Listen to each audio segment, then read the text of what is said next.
advanced creative research, specifically for Facebook and TikTok ads. But this research really can inform like basically any part of your brand, from emails, SMS, landing pages, offers. So let's dive into it. First, I want to start with a story because Sarah can't handle it when I teach things. I just need a story every time. So I want to tell you about a brand in 2014 that kind of launched like this global campaign to tackle one specific issue that was affecting millions of girls during a very crucial period of their lives. This specific campaign was incredibly powerful. It generated 90 million views, 1 million shares, and kind of this global phenomenon that was so powerful that even the UN kind of acknowledged the success of this one campaign. So I want to share this story with you because it's just so impactful for how, I guess, powerful research can be for the brands. So first, good question to ask. What happens if you're a brand that sells something that nobody wants to be associated with? This was kind of the challenge that Always faced back in 2013. And despite kind of being a leader in the space for feminine care, customers had kind of no reason to share any of their marketing material because it was tied to periods, right? It's not something that most consumers want to share. And really, as the consumers were starting to kind of prefer more emotional marketing in general, competitors kind of started to overtake their own market, right? It was resulting for Always, at least, in kind of low sales, ad fatigue, stagnant growth. They were really, really struggling to figure out how do we connect with women in the space in particular. So despite this challenge, I think Always kind of knew that they had a deeper mission. They always had this kind of deep challenge of addressing kind of these hidden things that young girls in particular were facing beyond kind of their physical needs. So the brand did something very, very important. They did the research, right? And they figured out something kind of unsettling. Young girls in particular, between the ages of about 9 all the way up to about 18, were experiencing this kind of drastic drop in confidence during puberty. And the drop in confidence was actually drastic. Researchers found that girls actually experienced a 2 times bigger drop in confidence compared to boys the same exact age, right? So girls in this particular demographic were 2 times more likely to feel self-conscious than the boys were. And they found common phrases like run like a girl were contributing to this drop in self-esteem. The research really was what made all the difference, though, because before this, Always had no idea, the Always brand had no idea that this was even happening. They knew that this was kind of a tough period for teenagers, but it wasn't until they researched it that they figured out how deep this thread actually went inside the consumer base. So the Always brand kind of saw this as more than just a marketing opportunity, right? So they saw this as kind of a chance to rewrite the narrative and empower a generation who was really, really struggling. They didn't just want to sell like period-based products. They wanted to spark a conversation that would kind of change perceptions in the entire industry, right? So they launched kind of a disruptive experiment in the form of this hashtag like a girl campaign. And I don't know if you guys have seen this one or if you've experienced kind of like some of their ads at some point, but this one campaign has kind of changed how the consumer base actually sees these types of products. So in the ad, adults were kind of asked to demonstrate what it means to do things like a girl, right? They laughed and they kind of flailed around and they were kind of mocking the phrase. I don't know if this video is going to play or if you guys can hear it, but I'll start it. And we'll watch a little bit of it. Oh, geez, go back. Sometimes these don't work in Canva. This one is not working, but this is the ad. And I think you guys should go on YouTube and actually check it out because the ad is really, really interesting. It basically showed kind of this weird view that consumers had about what it meant to do things like a girl. So they had some teenagers, they had some adults come on and do these kind of actions that were very I don't know what you'd call it, almost like a mocking kind of a thing, right? But when they asked the young girls, actual girls in this age group, what it was to like run like a girl or fight like a girl, throw like a girl, they actually ran and jumped and they performed with kind of this pride and confidence behind them. So Always challenge everyone to kind of rethink, right, how they viewed young girls and their capabilities. And they really wanted to get people thinking. They wanted to kind of do something that they had never done before because they wanted to show that like doing things like a girl was not an insult. It was a demonstration of this strength and resilience that girls have. So This was the campaign that they generated, this Like a Girl campaign, and it exploded. It just amassed so many views. There was thousands of people that were sharing and liking and commenting all of these different pieces of the actual campaign. And it was because they didn't really want to just change the phrase, right? They tried to inspire a movement behind what they discovered inside the research, which is why I'm like, oh, so much on the research. So what can we learn from this? First, I think it's very important to realize that we need to start tapping into some of these cultural insights by challenging the status quo, right? So we can kind of resonate deeper emotionally with the consumers that we're trying to get into our brands. And we need to create more emotional connections with them. And we do this with the power of research. Research, research, research. Never underestimate the power of good research to inform your emotional storytelling, because it's the research that will tell you what stories you need to be telling. So today, I want to kind of show you guys how to tap into some of these like similar emotional insights, specifically for Facebook and TikTok, but not just to sell products, right? Because again, that's one piece of business growth. I really want to help you guys create these deeper connections, similar to the way Always did with their specific campaign, because it's going to help you drastically when you start to grow your brand. So first off, we're going to start with advanced creative research methods, specifically for Facebook and TikTok. And we're going to start talking about how to research effectively. I think this is such a good place to start, because I noticed the same kind of trends throughout the entire industry, that research seems to be kind of a pain point for people. The Always campaign didn't just like pull this kind of like a girl, I don't know, idea out of thin air, right? It wasn't an accident. It started based and rooted really deeply in this emotional insight that they actually gained from doing these deep seated research kind of panels that they were running on these on their consumers. So researching effectively, I think it's really important to start with defining what you need to know. Mostly because as a brand, I think it gets difficult sometimes to understand, what do we need to know? What don't we need to know? What's priority and what's not when it comes to gaining access and insight into our consumers. So the very first step when you do any sort of research, define what you need to know. Second step, make a plan for where to get it, because you got to get it from somewhere, whether that's post-purchase surveys, customer interviews, doing a poll, doing any sort of quizzes. You got to make a plan for where you're going to get that information. Step 3, conduct your initial research. And that one's pretty important, obviously, because you got to pull it from somewhere and keep it organized so you can go back and analyze it later. And then you got to test your hypothesis for what's coming out of that research. So I think it's important, obviously, just to start with that. Number one biggest mistake I see from the brands that I work with: gathering data just to have it. Most of the time, I see a lot of brands pulling as much data as they can on their customers and then not using most of it. Not every piece of data is created equal, right? You got to figure out exactly what you need to know and what's just a nice to know.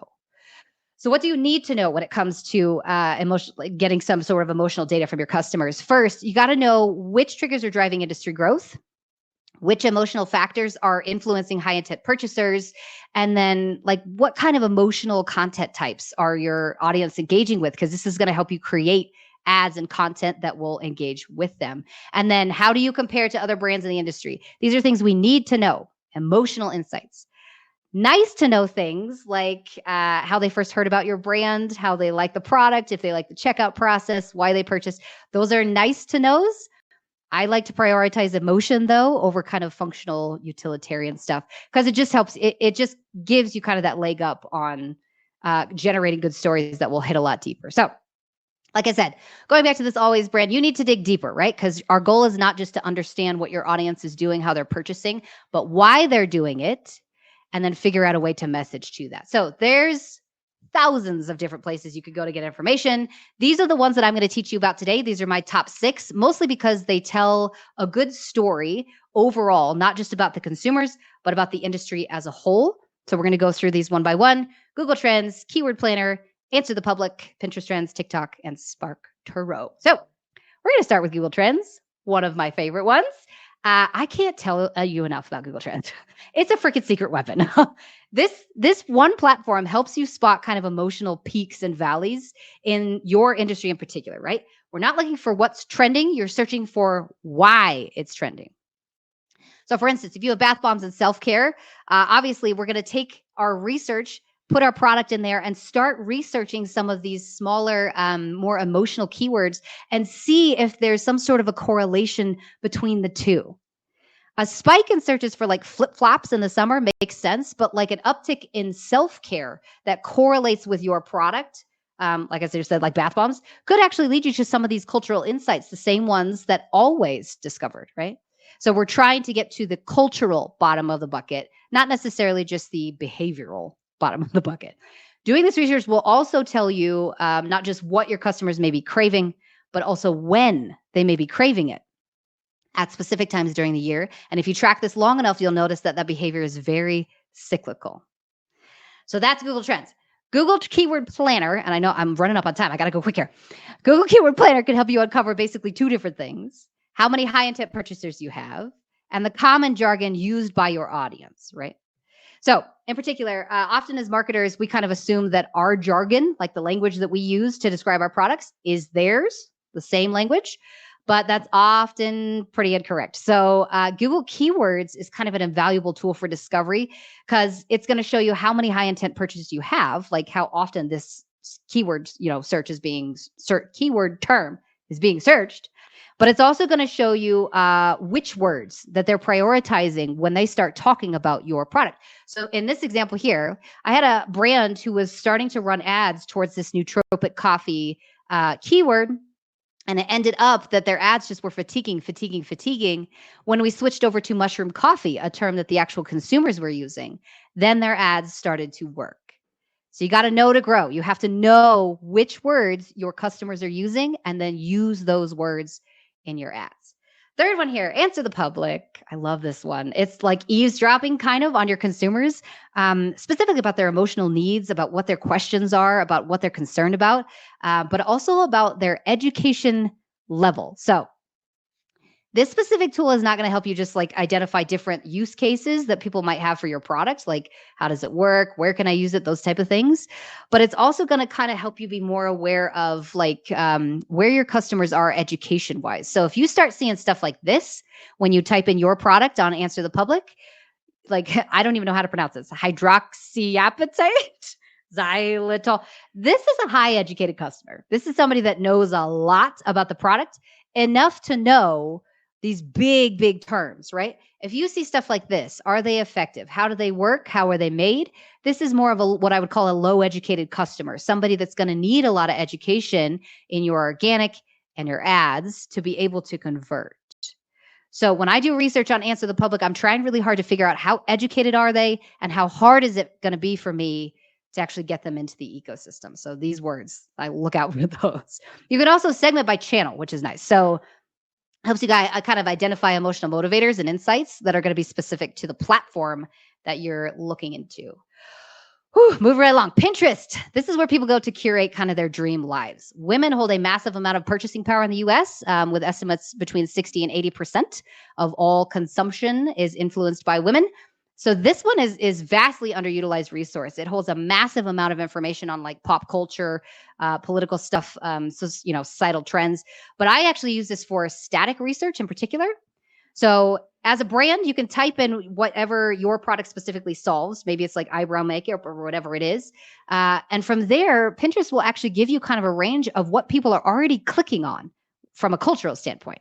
So 3 things I look for when I'm going through and doing research on Pinterest: what organic content is trending, specifically what's being advertised, and then what other topics are coming up in the range that I could possibly use. So if you don't know how Pinterest works, anything in the top left is being clicked on, engaged with a lot, and then it goes down in engagement from there. This like how to do eyebrows for beginners, fantastic. Could just be like an easy one for me to copy and paste into an ad. But this one, if you guys can't see it, it says brow surgery with makeup. I love that phrase, brow surgery, right?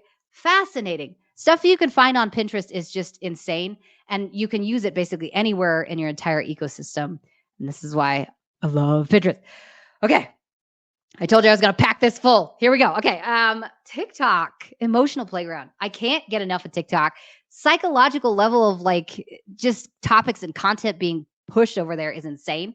It's on 24 hours a day, 7 days a week, 365 days a year. So you can't go wrong if you go over to TikTok. One of the best hidden tools that I found, though, is actually their creator search insights. You can only get access to it on the phone right now. I can't get it on the desktop for some reason.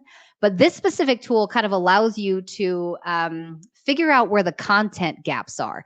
So they have an actual tab that's called a content gap feature, and it allows you to look for trending searches, trending keywords that don't have enough content to fill the search volume. Right? So it allows you to look for words that people are searching for that just don't have enough content for people to consume enough of it. So say, for instance, you're a brand, you're selling polygel nails. If you type this in here, it'll show you all of these different search terms that come up for your specific product. Anything that's this little fire emoji down here, that's how many people are actually searching for it. That's how popular it is, the volume. Anything that has this little red square on it basically tells you how popular that search term has been for the last 7 days. The other side of this is if you click into these tabs, it's going to give you a giant roll of all of the most popular videos that are coming up right now. And this is going to show you what people are consuming, right? What they're interested in, what they actually want to view, that you can literally just copy and paste into an ad. Final search tool. Whew, I'm going to make it. Here we go. So final search tool is SparkTuro. I love these guys. Literally X-ray vision into everything your customers are doing online. Helps you find out where your audience hangs out, what they watch, what they read, what they're interested in, and what they're obsessed with, right? So this site in particular helps me kind of adjust strategy based upon large-scale industry behavior. There's a couple different ways that you can actually go in and search for things. I usually like to put the website. You can also search by keyword terms, but I will go in and put the actual website of the brand that I'm consulting for in here, and it'll basically bring up all kinds of stuff. So for True Classic, this is just an example that I use. It's going to kind of scour the internet for all these websites and social media platforms and media sites, articles, everything you could want to know about your particular demographic base is going to be in here. Some of the most interesting things, though, is where they hang out the most. So if YouTube comes up as one of the places that your customers hang out a lot, you might want to think about YouTube ads over Facebook and TikTok. So that's one of the more beneficial ones. This is the one that I love the most, though, hidden gems, right? So who your customers listen to on podcast is massively beneficial because you can tell what their emotional state is based upon who they're listening to. And then some other things.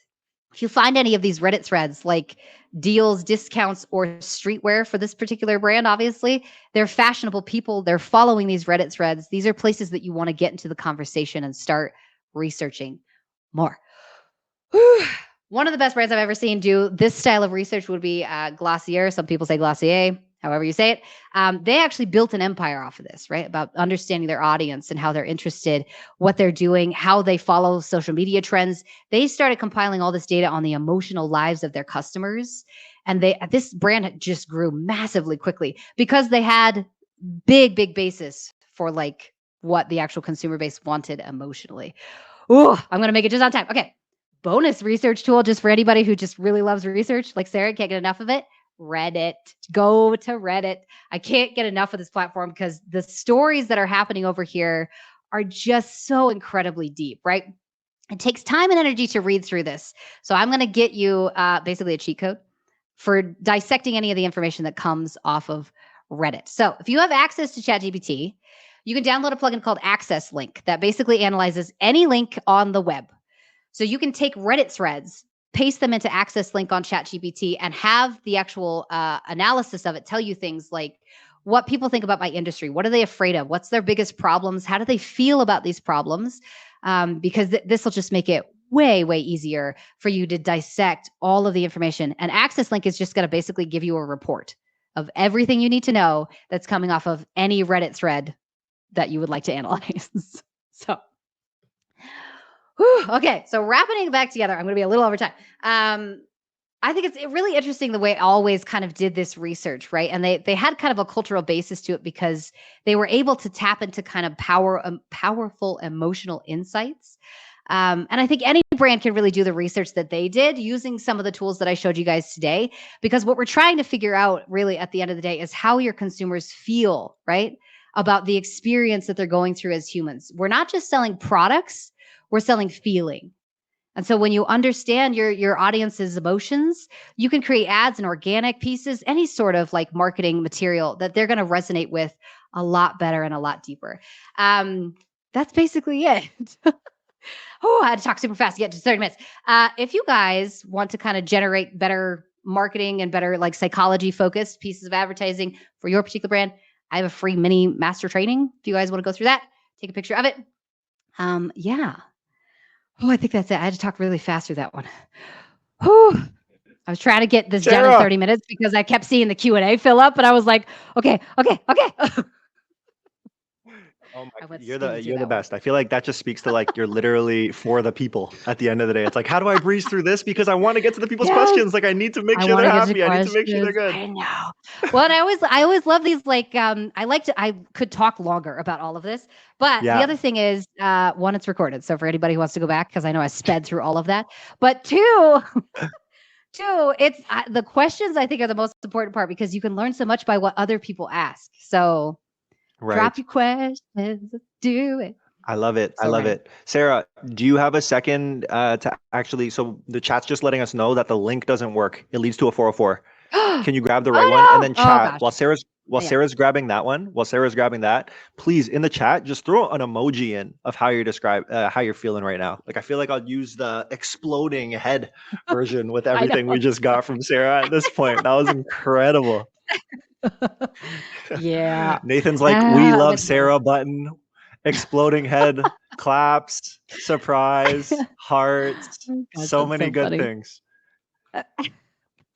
And then a good thing is Sarah, no pressure to grab the link, but whenever you have it, throw it into the chat. Yes, And what our team will I'll throw do it in is there. we'll throw it into the docs tab too for everyone else, okay? Because that docs tab is where we have a bunch of goodies, and then this is including like one of the links that Sarah can have here, okay? Amazing. Mhm. Everyone's still coming with the Love that. emojis. Like I love this. I love I this. went through super fast. Well, and half of this was mostly because, again, I was trying really hard to get to questions. But if you guys want me to Yeah. go over one specific piece, or if you have a question of like, hey, can you go just over TikTok or just over Pinterest? Let me know. Because I could go deep into this stuff. It gets so interesting when you start pulling out research. Because, man, Throw that in, this everybody, is throw that even. into the questions. If there's a specific area you want Sarah to dive into, literally keep upvoting.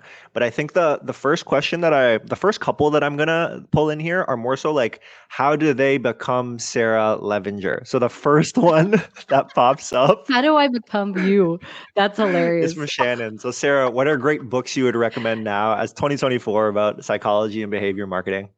Yes. Oh my gosh. Okay. Great questions. Very first book that I always recommend everybody read, no matter what, is Marketing to Mind States. That's like my Bible. I can't get enough of that book, mostly because it goes deep into kind of the emotional world of consumers.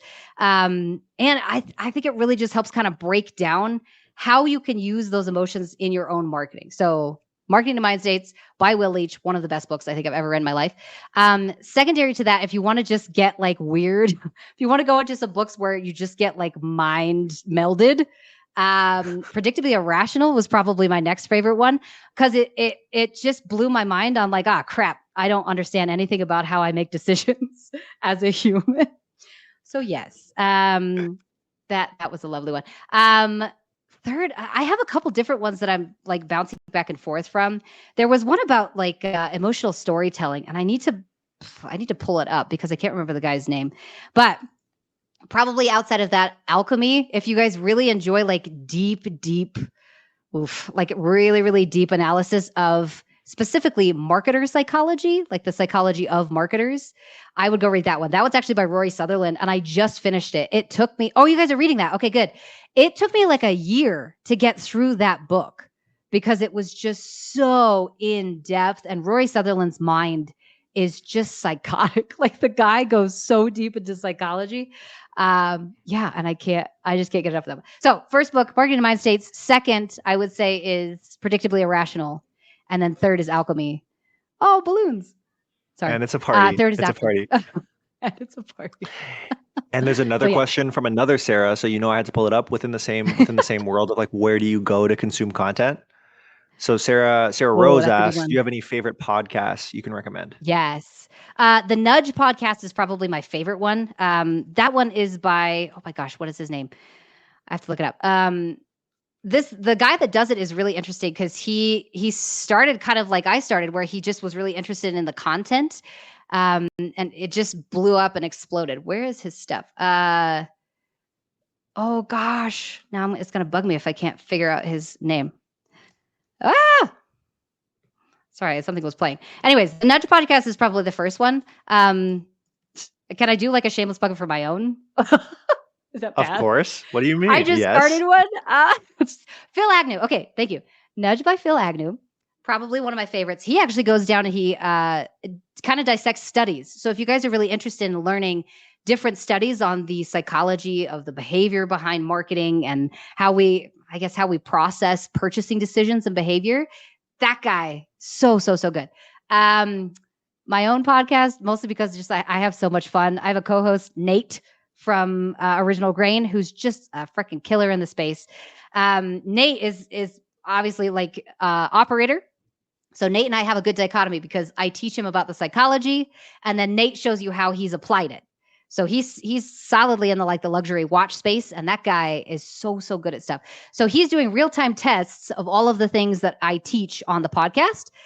So you don't have to. So that's kind of nice. So yes, those two, I would say there's a lot more that I could probably give you, but I would start with those because there's just good content. You could just go deep in the weeds. I feel like the motion team can probably dig it up and then post it into the chat, and then people can brain-driven brands.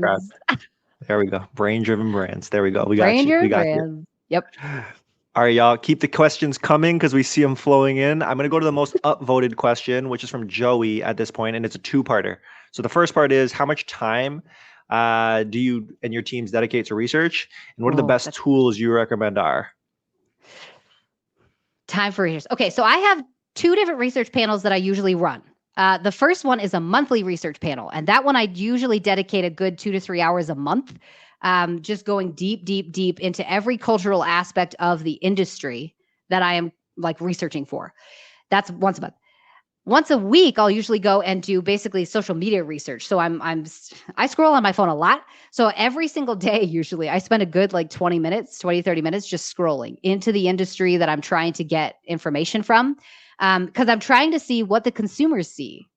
Because I think it's really difficult for brands nowadays to continue their innovation creatively without having some sort of knowledge of what the consumers actually see. So once a month, I'll do a deep dive into the entire industry. And then once a day, really, or at least once a week, I'll do a deep dive into the content, like the actual social media content of the consumers. Perfect. And I feel like we touched so much about tools just in the rest of the presentation. So I feel like we got it covered on that front. 100%. And then the other most upvoted question is actually diving more into picking into your brain into a live case study, or just how you break things down. So feel free if you want to skip it, but let me know. But Ethan asks, how do you specifically help True Classic as an example, as they literally just sell a t-shirt? Yeah. So how do you make it really compelling? Okay, so we can do a deep dive into this one since, again, I've sped through the training. I didn't realize I had more than 30 minutes. I thought it was just 30 minutes entirely. So this is great. I'm glad we have more time. Okay, so True Classic. So when True Classic came to me, they actually had a very decent basis for who their customers were, right? They actually understood a lot about the emotional lives of their customers, and they were doing pretty well with that. So they came to me mostly because they were trying to get to the underlying emotion that their customers were feeling. So they knew that this kind of dad bod kind of, what do you call it? Insecurity was something that was working really well for them in ads, but they didn't know why, right? So when you go through and do this research, and for the research that I did for them, what we were trying to figure out was specific to the generation that they were selling to. Why were they feeling self-conscious about their bodies? So I use some of these methods over here. I also have a bunch of different panels that I run, basically just to try and figure out, okay, how does a millennial feel about their body?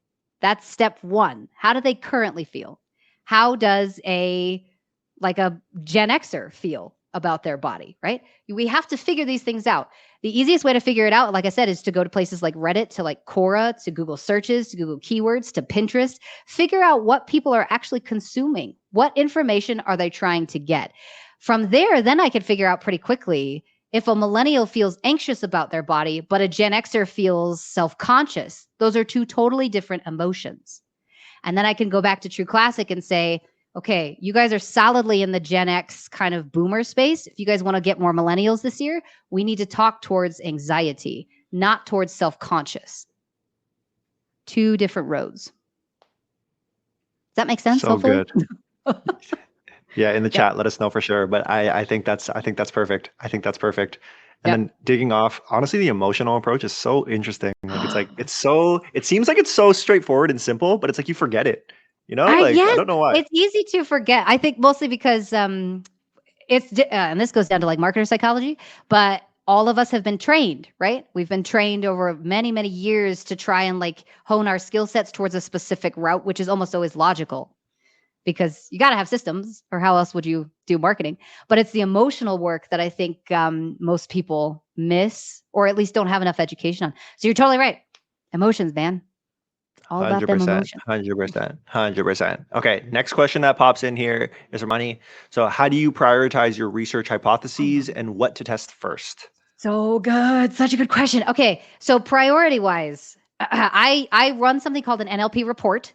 And the NLP basically stands for natural language processing, because I'm not creative and I didn't know what else to call it. So NLP report. And that basically helps me pull out which emotional motivators exist in the review data from a website. So I'll pull down as many reviews as I can. I'll categorize them into these emotional motivators. And that helps me figure out, how does the entire TAM feel all year round? Because usually I get reviews from January to, December.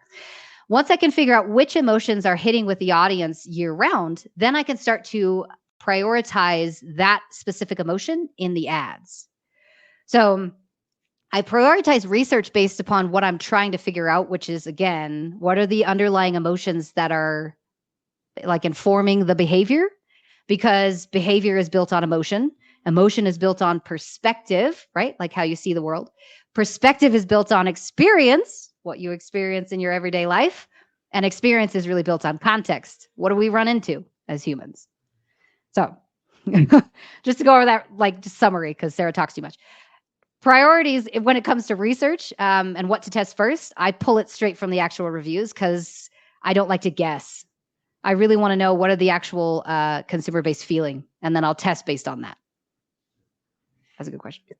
You know, it's gold when the chat is asking for when they can watch the replay as you're talking. Slow it down. Just slow it down to like 0.5, because I know I sped through it. I love it. Now I love feel it. bad. I'm Sarah, like, oh shoot, I didn't know I had an hour. That's funny. Continue. Good. Well, we get to answer the people's questions now. Like, that's so perfect, right? So I did this on purpose, everyone. I sped through it on purpose.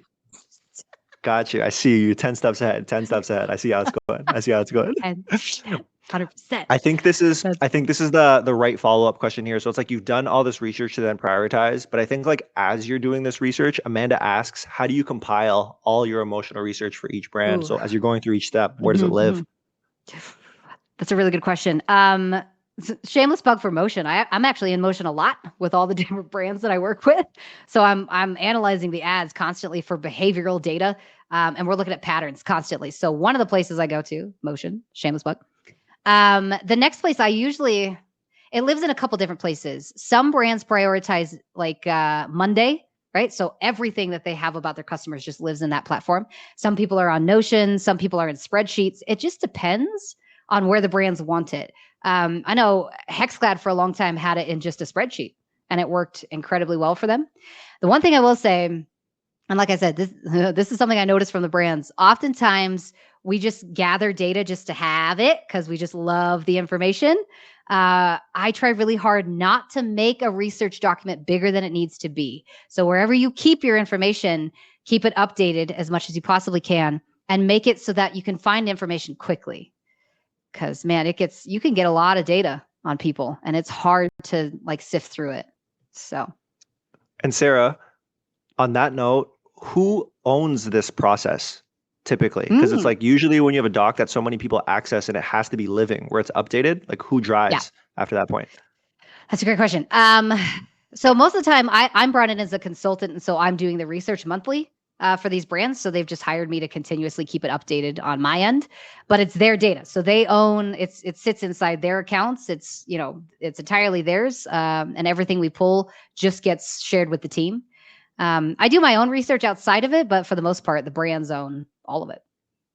Fantastic. And I think the last question on this one that I'm seeing pop up in the chat, might come up like 3 or 4 separate times, is like, to actually pull this together, are you manually going through and putting it into a doc, or what does that process look like? Okay, so I showed you guys super crazy fast. Access Link. This is like one of my favorite tools to use. And I can't take credit for it. I think I saw it on Nicole Crowell. She was using it for like a little bit to do research on her stuff. So I started using Access Link basically to scrape data and then organize it in a way that I can use it. So I don't like to go through and pull manually because it's just so, it's work. It's work to pull this much research. So I go through into chat, go to Access Link, which is a part of their chat marketplace. And then I'll ask Access Link to do the research for me. Now, caveat to this, you have to know what you're trying to find before you go through and ask for like, hey, do this analysis. Most of the time, I have like a full roster of questions of like, here's all the things I need to know for the HexClad customer. Just go find it. So that's what I would prioritize. I love it. And I think like we've gotten to the point here where we've like really in the weeds, but in the spirit of emotions and in the spirit of us being like human beings, I think Michaela has a really good question. So Michaela asks, how do you balance research, content creation, and design on a daily basis? And I also see a couple other questions relating to like burnout, because like this is a lot of work. So any thoughts that you might have here? I don't. I don't balance it because clearly Sarah gets real hyped about this stuff. So I just get in the weeds and I'm like, this is so interesting. So very first thing I would do is create yourself a system, whatever that system has to be, whether it's like, first I go to TikTok, then I go to Facebook, then I go to Pinterest, then I go here. Create yourself a system. And whatever the system is, don't deviate from it. Always follow that same system over and over and over. And then again, you could go so deep with anything that you're doing, whether it's research or content creation, design. You got to set up some sort of a boundary though, right? I'm only going to research for an hour and then I'm going to turn it off. Because otherwise, you'll just do what I do and you'll just get so sucked down into it that you can't stop yourself. And then it's forever. It's just forever and ever. So systematize it and then choose the time of the week where it's like on Mondays at 9 a.m. I'm doing 1 hour research for this brand and then go from there. Because it's heavy. It's a lot of work. That's why people hire me to do it, I think. Is they're like, Sarah, you just go do it. It's so funny because Sarah, we had Philip Jackson yesterday, like speaking about best practices for managing stuff like this too. And none of us take our own advice. Like we know what we're supposed to do. We just do not do it. Like, all right, screw it. There's jobs to be done. Yep. We get excited about the things that get us excited, Who knows? For sure. So we've been talking a lot about D2C up until this point and like an actual product. Sarah Rose is back with the most upvoted question. And Sarah Rose is asking now, do you have any research tips for service-based marketing as opposed to product-based, or is it similar? That's a good question. All of these are really good questions. Okay, so when I'm doing research, specifically for like service-based stuff, there's a couple different things I have to know about this particular audience, so I'll just give it to you. One, I need to know obviously what their problem is, what they're trying to solve, and that's pretty general in marketing. But two, I have to know how they want to solve it. And this seems to be a very big differentiator between product-based, because products or consumables are the actual how, right? Hopefully that makes sense. Like if you're consuming supplements for whatever you're doing in the weight room, that's how you wanted to solve it, was just by ingesting something. But for service, oftentimes I find when I'm doing research, there's a couple different ways people want to solve their problem. They either want information, like I want to be taught how to do it. They want someone to hold their hand, like somebody show me how to do it, or they just want someone to do it for them. 3 different ways. So when you're doing the research, one of the very first questions I usually ask is, how do you want to solve your problem? And then I'll give them those 3. Do you want information? Do you want someone to teach you? Or do you want to solve it yourself? That'll give you a massive amount of information as to what you need to produce. Is it an ebook we need? Do we need to hire customer service reps? Or do we actually just need to have a full team that can service this out entirely? So that's usually what I start with.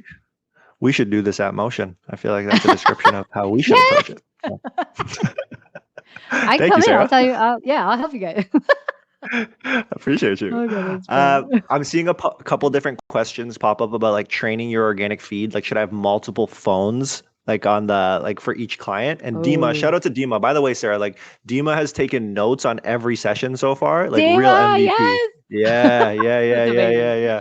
Take So those Dima's notes. question, have to show love. Is like, what's the best way to train your organic feed? If you have any thoughts here.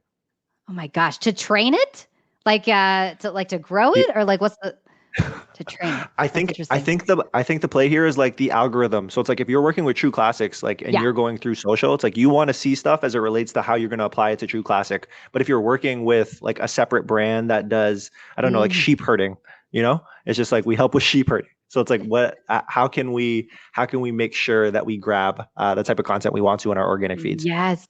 I think this comes down to a couple different things. Format is very, very important if you want to train the organic feed to prioritize your stuff over everybody else's. And then I would also say, this is going to sound weird, but uh, the actual physical experience of what's in the ad or what's in the organic piece of content needs to be prioritized. So, what I mean is, if you're on TikTok, almost everybody prioritizes the video because they're like, the video, it's obviously TikTok, the video. And I'm like, but it's not. Um, on TikTok, it's the sound that gets people to stop or the lack thereof, right? So I prioritize sound almost over everything else because the sound is getting you to stop and then the visual is getting you to stay. So the best way to train any organic piece of content, I would say, is know what you're actually optimizing for on every platform, which Incredible. it depends on the platform. So yeah.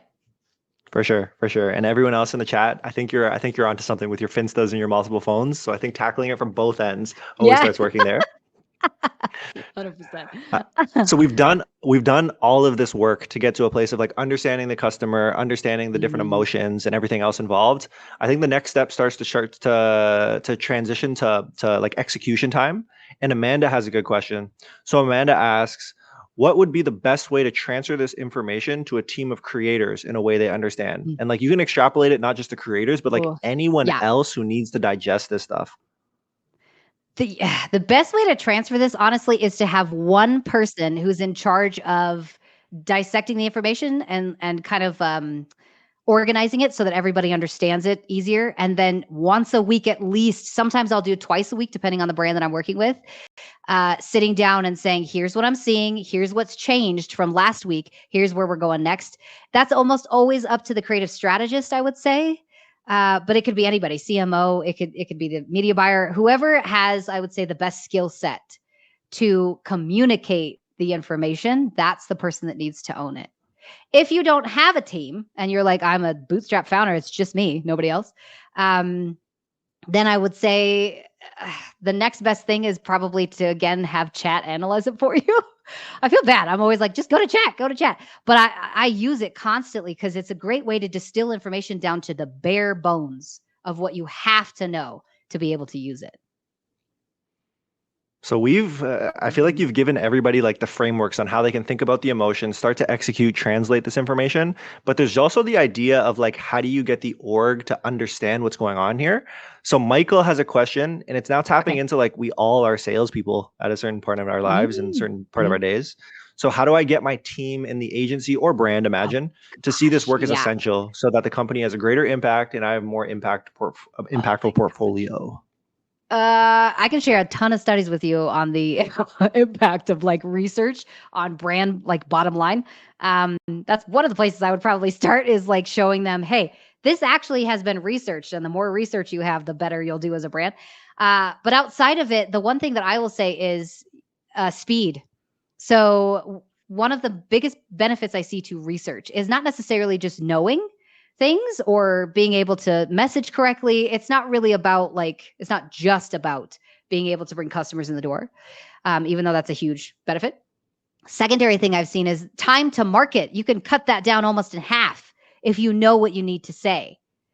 So, I mean, I've grown an organic following over the course of the last 4 years just by posting 4 days a week, right? 5 times a day. That seems like a lot, but those 20 posts a week across 3 different platforms, I've gotten so much good data back on what my customers want from me, from a product, from research, from ads. Like I've done so much studying now that I can produce organic content and ads for myself that don't take me any time at all, because I know exactly what I'm supposed to say, how I'm supposed to say it, and what they need most from me.